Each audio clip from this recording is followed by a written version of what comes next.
So if you want your apps to make sounds on Chrome OS, the problem is that I think the default notification for Chrome OS for notifications for Android is actually not physically saved on the device. So every time Chrome OS says, "Hey, sound the notification," there's no file there.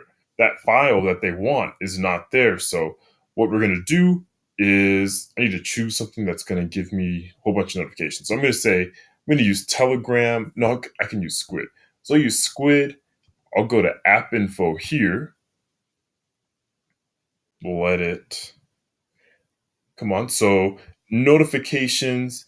Now here, what I'll do is every time it backs up, instead of doing silently, I'll say make sound.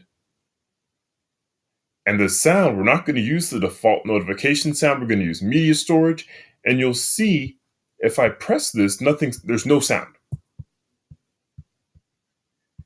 And then the same way over here with several of these. Arial, there's nothing. Hey, beginning works. Carme and Ceres don't work. Coconut duet. So there's a few of them on here that actually work. Hangouts message works. That one does not.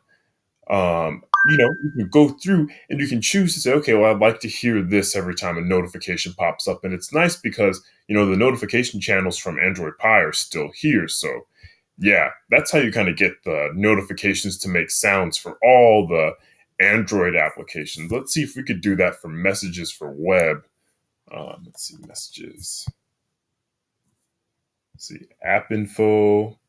Yeah, no, it does not look as though we can do that with this one, but for Android applications, that's something that you can configure.